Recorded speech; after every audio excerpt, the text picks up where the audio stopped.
এই সামজু আমাকে একটা ছবি তুলে দে না। আমি পরে ফোন দিচ্ছি তোকে। কোন গুলো তুলবো? ওদিক থেকে আমারটা দিয়ে তুলে দিই, তোর পাঠা দিচ্ছি। ওরে ফেক ক্যান্ডিড, একটা ফেক ক্যান্ডিড। দাঁড়া দাঁড়া একটা মিনিট, কি আসছিস, ছবিটা তুলে দিয়ে যা। একটা মিনিট দাঁড়া না। আরে ভাই কতবার বলছি তোরে কিন্তু সে যেমন থাকবো ফোনটা না দেওয়ার জন্য।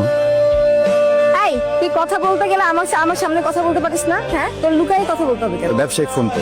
কিসের বিজনেস? আরে বস না একটা মিনিট, আমি একটু থাক তুই তোর বিজনেস। বিঙ্গি পরে ফোন দিচ্ছি। তুই খেলবি না। হ্যালো, আসসালামু আলাইকুম। বাসায় বড় কেউ নেই? বড় মানে কি সবার বড়? বড় কেউ থাকলে তাকে ফোনটা দাও। আচ্ছা। বাবা বাবা বাবা, জি মামুনি। বড় খুঁজতেছে।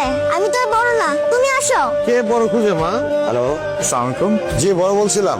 না সরি, আমি বলছিলাম। আপনার সাথে আমার খুব ইম্পর্টেন্ট কথা ছিল, আপনি কি ফ্রি আছেন? আমার সাথে ইম্পর্টেন্ট কথা থাকলে আপনি আমার ফোনে ফোন দিবেন, আমার ভাইয়ের ফোনে ফোন করছেন কেন? এটা সঞ্জুর নাম্বার না? আপনি কি সঞ্জু না? না আমি সঞ্জু না, আমি ওর বড় ভাই রঞ্জু বলছিলাম। সঞ্জু কি আছে? ওর সাথে কি একটু কথা বলা যাবে? আমার খুব ইম্পর্টেন্ট কথা ছিল। আচ্ছা একটু হোল্ড করেন। সঞ্জু, হ্যাঁ সঞ্জু, এই এদিকে আয়, তোর ফোন আসছে। ফোনটা সাথে রাখতে পারিস না? হ্যালো, আসসালামু আলাইকুম। আপনার সাথে আমার খুব ইম্পর্টেন্ট কথা ছিল, আপনি কি ফ্রি আছেন? রং নাম্বারে ফোন করছেন ভাইয়া, রং নাম্বার। আপনি যাকে ফোন করেছেন আমি উনি না। Wrong number?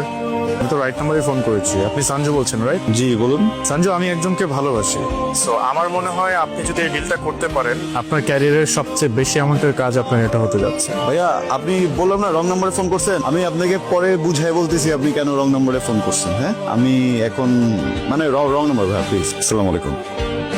সঞ্জু, এই হাতের মধ্যে বড় হইলি, এইখানে পায়খানা করলি, এইখানে প্রস্রাব করলি, তুই আমার সামনে ভং ধরস, আমার বোঝাস উল্টা পাল্টা। অনেক শেয়ানা হয়ে গেছিস তাই না রে? শোন, যেদিন কট্টা খাবি সেই দিন টের পাবি, আর সেদিন কিন্তু এই ভাই উদ্ধার করবো। পিঙ্কি হয়েছে নাকি? সে এখন আবার কি করছে আমাকে বলবি তো নাকি? তুই আমার সাথে কথাই বলিস না। কেন? তুই আগেই ভালো ছিল, আমাকে সময় দিতি। এই কাজটা শুরু করার পর থেকে এত ব্যস্ত যে আমাকেই সময় দিস না। সঞ্জু, আমাদের রোমান্টিক জায়গাটা যদি ঠিক না থাকে তাহলে কিভাবে হবে? রিলেশনশিপ কিভাবে আগাবো? আরে ভাই সব কথা তো তুই বললে হবে না। শোন না, আমি কি কাজ করতে চাইছিলাম? আমি তো ফার্স্টে বলছিলাম আমি স্টুডেন্ট, আমি পড়ালেখা করি, তুই যখন সময় হবে তখন কাজ করবো না। তুই তো আমার জোর দিলি আমার কাজ করতে হবে, আমি কিছু একটা করতে হবে, না তোর বিয়ে হয়ে যেতেছে। এখন যখন আমি কাজ করতেছি এখন এমন করতেছিস কেন? বাবা আমার তো এক্সপোর্ট ইম্পোর্টের ব্যবসা না, একটু ফোনে কমিউনিকেশনে থাকতে হয়, কথা বলতে হয় ক্লায়েন্টের সাথে, একটু টাকা পয়সা কামাই নি, এই ব্যবসা চেঞ্জ করে ফেলবো বুঝছিস? দুজন মিলে ইউটিউবে ফেসবুকে একটা চ্যানেল খুলে হাজবেন্ড ব্লগ করবো না। দেখ আমার না ভালো লাগতেছে না, আমার মনে হচ্ছে তুই আবার একটা ঝামেলা পাকাবি। শোন, কোনো যদি ঝামেলা হয় তোরে মুক্ত দিয়ে আমি চলে যাবো বুঝছিস? কি পাত্তা দে।